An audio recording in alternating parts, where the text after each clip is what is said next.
I swear, some neighborhoods feel less like peaceful places to live and more like reality shows that nobody signed up for. Every morning, you step outside wondering what ridiculous drama is going to unfold next.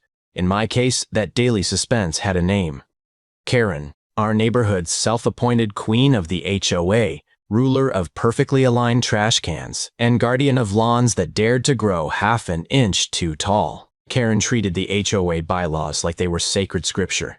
I'm not exaggerating. She once fined a neighbor because their mailbox leaned slightly to the left, like it was committing some kind of architectural crime. Another time, she walked around with a tape measure checking whether fences were exactly the approved height, as if the entire community might collapse if someone's wood panel stood 2 centimeters higher than the rest. Living near her meant every small decision felt like you were being watched by the world's most enthusiastic hall monitor. Want to park your car a little crooked? Expect a warning note. Forget to bring your trash can in before sunset? Congratulations, you're now a criminal in Karen's eyes. But as exhausting as all that was, none of us had any idea just how far Karen's obsession with control was about to go.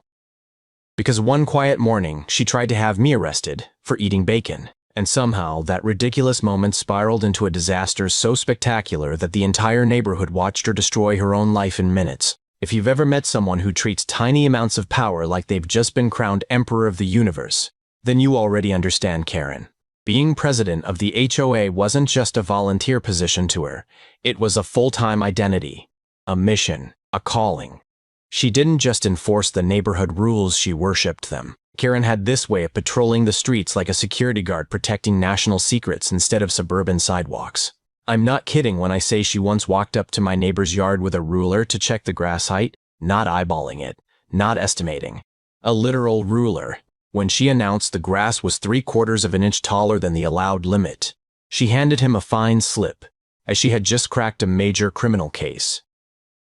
Trash cans were another obsession. According to Karen, they needed to be placed exactly 12 inches from the curb, facing a specific direction, and removed within a mysterious window of time that only she seemed to understand. If someone forgot and left their can out too long, Karen would magically appear the next morning with a warning notice already printed. Then there were the fences. One Saturday afternoon, she walked around the neighborhood carrying a tape measure, like a detective gathering evidence. She stopped at every fence post, checking heights and muttering to herself while writing things down on a clipboard. Watching her was like witnessing someone audit a prison yard instead of a quiet residential block. The crazy thing is, for the most part, people tolerated her. We rolled our eyes, paid the occasional fine, complained in the neighborhood Facebook group, and moved on. Everyone figured Karen was just one of those overly intense HOA leaders who liked feeling important. But that fragile balance was shattered during one HOA meeting that still feels surreal when I think about it. Karen walked in with a dramatic energy that immediately made everyone uncomfortable. She raised her hands like she was about to deliver a sermon and calmly announced that she had experienced a spiritual awakening. According to Karen, this transformation now gave her the authority to introduce moral lifestyle guidelines for the entire neighborhood. And that's when she dropped the rule that made everyone stare at her like she'd lost her mind. No pork, no alcohol, no bacon, anywhere in the neighborhood. At first, the room went completely silent. Not the comfortable kind of silence you get when people are thinking. The awkward kind. The kind where everyone is waiting for the punchline that never comes. Karen stood at the front of the HOA meeting room with this dramatic posture, hands raised slightly like she was delivering a sermon instead of a monthly neighborhood update. Her voice had that slow, serious tone people use when they want to sound important. She began explaining that she had recently experienced what she called a profound spiritual transformation. According to her, this awakening had opened her eyes to a higher responsibility, not just as HOA president, but as what she described as a moral guide for the community. I remember glancing around the room, expecting someone to laugh or at least ask if this was some kind of weird joke. Nobody did. Karen kept going, building up the moment like she was revealing life-changing news. She talked about purity, discipline, and the importance of living by stronger values. Then she calmly announced that, moving forward, the neighborhood would need to follow new lifestyle rules in order to maintain what she called a harmonious environment. That's when she dropped the actual rules. No pork products, no alcohol, no beer, no bacon, none of it is allowed anywhere within the neighborhood boundaries. For a few seconds, I honestly thought she was kidding. I mean, who walks into a suburban HOA meeting and tries to ban bacon like they're passing federal law? But Karen wasn't smiling. In fact, she looked incredibly serious. And then she did something that made it clear this wasn't some strange motivational speech. She reached into her folder and pulled out a stack of printed violation slips. Actual fines. She explained that anyone caught violating these new community standards would receive penalties just like any other HOA rule violation. The room filled with quiet murmurs, confused whispers bouncing from chair to chair. Some people looked stunned. Others looked irritated. A few looked like they were calculating how fast they could sell their house. I just leaned back in my chair, shaking my head. Respecting someone's personal beliefs is one thing. Being forced to follow them by a neighborhood committee is another. So I made a simple decision that night. I wasn't changing a single thing about my life. If I wanted to grill bacon on a Saturday afternoon or enjoy a cold beer on my porch after work, I was going to do it. Apparently, Karen noticed that decision faster than I expected, because the moment she saw me cooking bacon a few days later, her expression hardened like she had just discovered a personal enemy. And from that point forward, she treated me like I had officially declared war. The first fine arrived on a calm Friday evening while I was sitting on my porch enjoying the kind of peaceful moment that makes you forget the world can be ridiculous. The sun was setting, the air smelled like charcoal from the grill, and I had a cold beer resting on the small table beside me. In other words, a completely normal evening for a grown adult who just finished a long week of work. Then Karen appeared. She marched across the sidewalk like a woman on a mission, clipboard in one hand, printed papers flapping dramatically in the other. Before I could even greet her, she slammed a sheet of paper onto my table with enough force to make my bottle wobble. $70. That was the fine print in bold letters at the top. Violation. Possession of prohibited food items. I looked at the paper, then back at Karen, and honestly couldn't stop myself from laughing. Not a polite chuckle either. A full, confused laugh that made her face tighten as she'd just bitten into a lemon. "You think I'm paying this?" I asked. Karen folded her arms, clearly expecting intimidation to do the job. She started explaining that her new community guidelines were now official HOA standards, and that refusing to comply would only lead to more penalties. I told her there was absolutely no universe where I was paying $70 because she smelled bacon drifting across the street. That moment right there started what I can only describe as the fine war. Every few days, Karen seemed to magically appear whenever I used my grill. If bacon hit the pan, she wasn't far behind. Sometimes she'd stand across the street pretending to examine someone's bushes while scribbling notes on her clipboard. Other times, she'd walk right up to my porch like a parking officer hunting expired meters. Another violation slip, another dollar amount. Possession of restricted food, consumption of prohibited products, failure to respect community lifestyle rules. By the third fine, I stopped even reading them. I'd take the paper, glance at it for half a second, then set it down like it was junk mail. Once, I even used one to wipe barbecue sauce off my fingers while Karen watched in silent outrage. That might not have been the most mature decision, but the look on her face was worth it. The problem was that every ignored fine seemed to push her closer to a boiling point.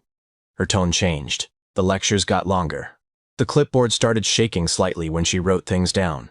One afternoon, she leaned closer than usual, eyes narrowed, voice low and tense. "You're going to regret defying my authority," she said.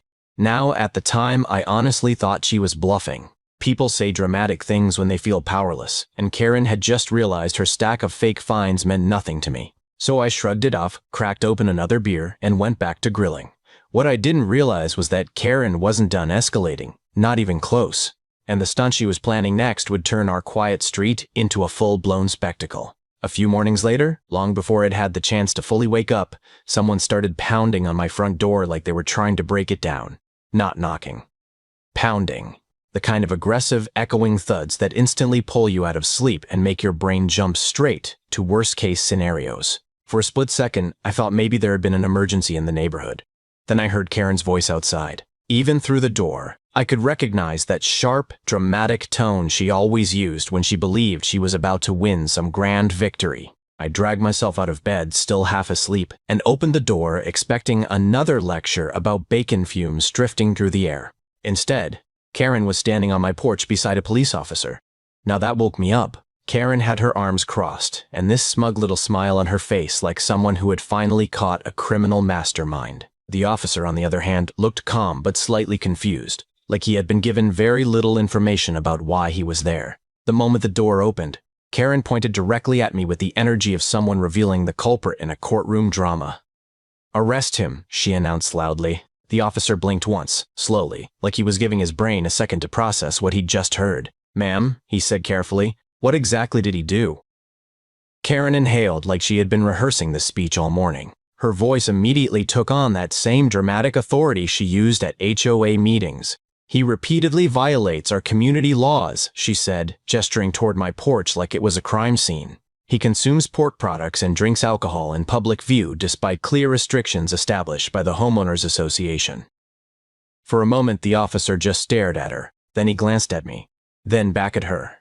There was a brief pause that felt almost comical, like the entire situation had stalled while reality caught up with Karen's imagination.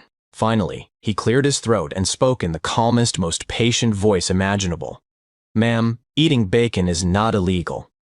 Karen's expression tightened immediately. The officer continued, still polite but now slightly firmer. He explained that HOA rules could regulate things like property maintenance or parking, but they didn't give anyone the power to criminalize food choices. Drinking a beer on my own porch wasn't breaking any law, and neither was cooking pork. You could practically see the moment the explanation sank in. Karen's confident posture started to crack. The smug expression disappeared, replaced by something much less comfortable. Her cheeks flushed slightly, and the tight grip she had on her clipboard suggested she wasn't handling the embarrassment very well. But instead of backing down, she looked angrier. Much angrier. Her jaw clenched, her shoulders stiffened, and for a second, it looked like she was trying very hard to hold something back. The officer had already started to turn slightly, clearly preparing to end the conversation and move on with his day. That's when Karen suddenly took a step forward, and the look on her face made it painfully clear that this situation was about to get much worse. For a moment, it looked like the whole situation was about to end quietly. The officer had already begun turning away from my porch, clearly ready to chalk the entire thing up as a misunderstanding and move on with his day. I remember thinking that maybe Karen would finally realize how ridiculous the situation had become and just walk back to her house. She did start walking away.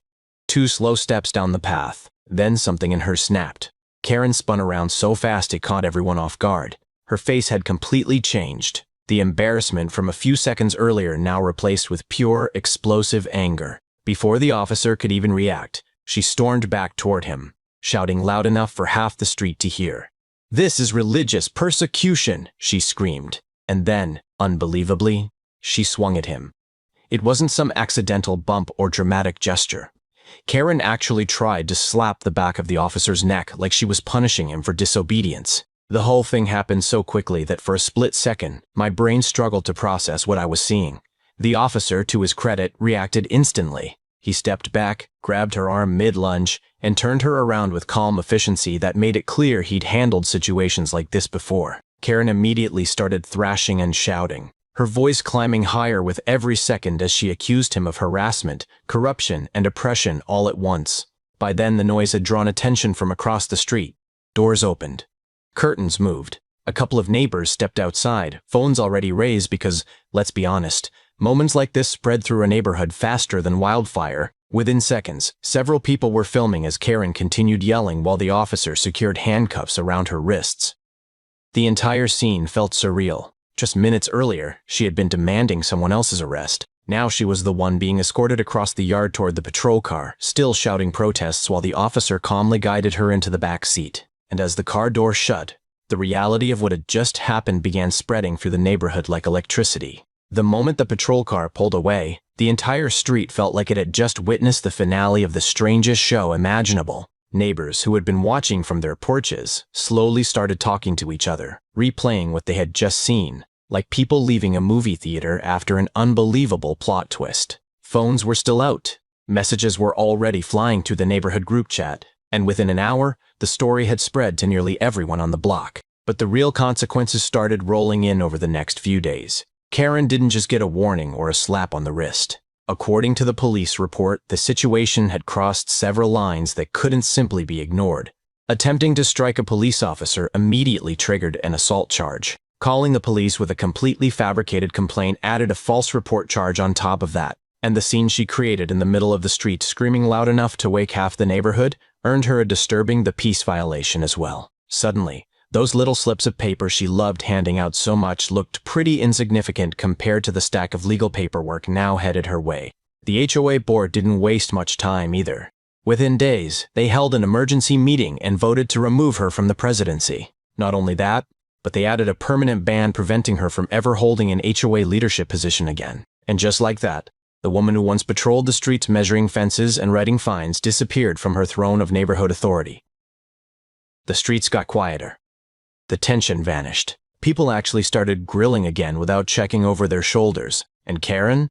She became the story everyone told whenever someone started taking HOA rules a little too seriously. Even now, whenever I grill bacon on the porch, I can't help but think about how that whole mess unfolded. One person's obsession with control turned a quiet neighborhood into a full-blown spectacle and somehow ended with her riding away in a patrol car instead of writing another fine. But I'm curious about something.